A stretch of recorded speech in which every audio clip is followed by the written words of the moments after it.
When we think of spiritual awakening or enlightenment, it's not that many people who are concerned with these matters. Most people live quite happily without considering any spiritual context or meaning. So the question that arises is, how does the desire for spiritual awakening begin to stir in a human's heart? And is it predestined? I believe it is so. We came into this human form for a reason. The great consciousness has no need and no desire. It is complete and eternal. We are always that. But when we appear in this human form, for some reason, there is this illusion of a separation between I and everything else, and even between I and God. And we all have chosen this experience for some reason. Ultimately, we all share the same reason, which is to realize that consciousness that we are. But there are different stages of this realization. Most people are happy to enjoy and to learn from experiences on a personal level. Relationships that come and go, and each of them teaches us something new about ourselves. But that self remains separate and individual. For others, this is not enough. Perhaps we have lived so many lives before, human and other forms, and we have experienced so many things and scenarios that we know that this seeming separation is not real. It's like when a child grows out of playing with their toys because they see through the illusion, the fantasy, and they cannot believe in it anymore. Sometimes it might seem a complete coincidence as to why a person embarks on a spiritual quest. They might meet a teacher by coincidence, or receive a book or watch a film. But what is it that attracts us to these things? There must be something inside of us that was searching for them, even if unconsciously. When we then show these same things to another person, they might remain completely indifferent. In this way, it is predestined. When we appear in this human form, we choose whether we want enlightenment or not just yet.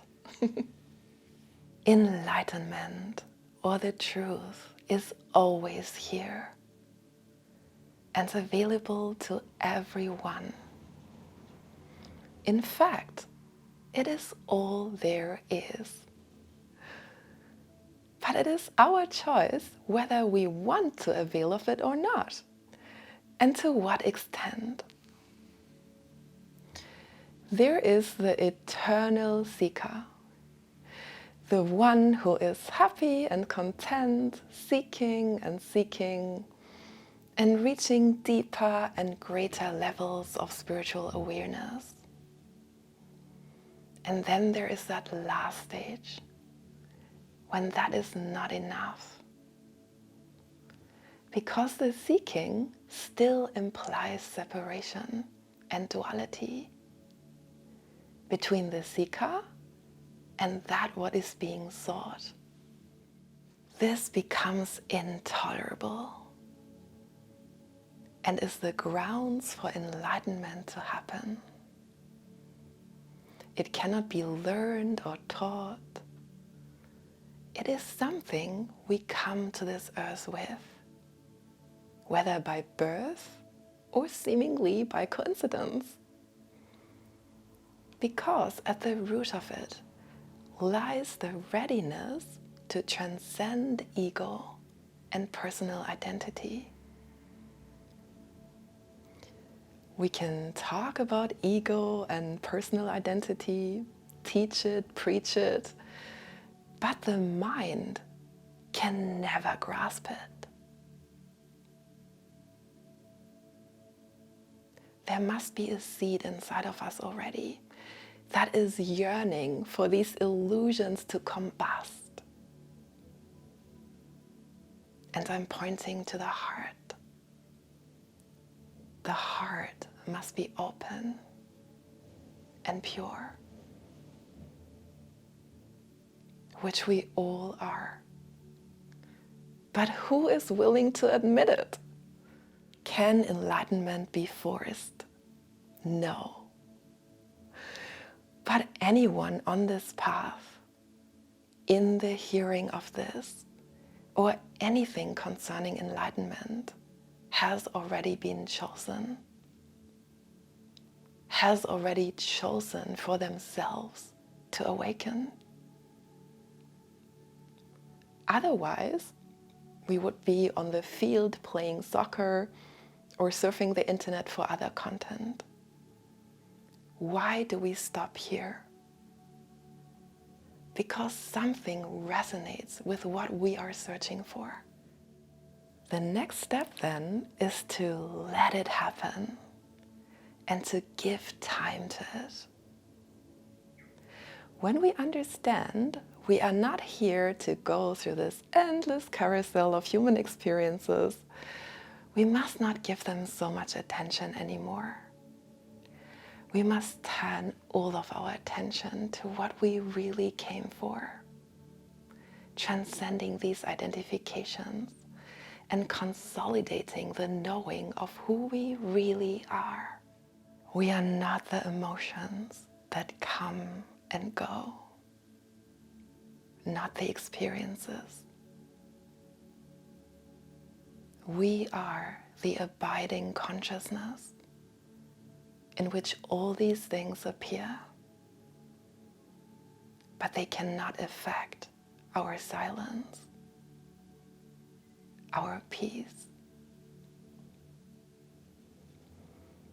Sickness comes and goes, pain, joy. But what we are does not come and go. It is always here, unchanged, unblemished,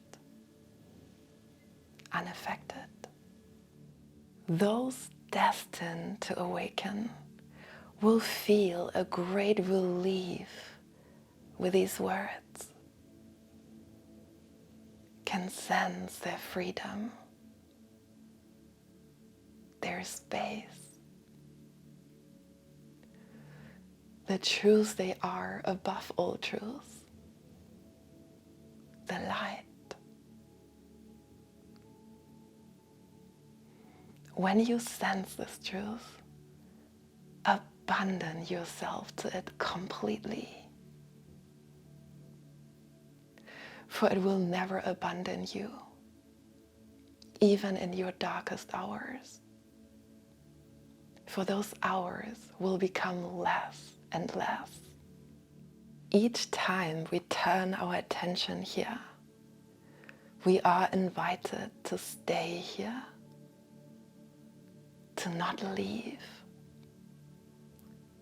to not prioritize distraction. Each time we prioritize truth, the days of separation are counted.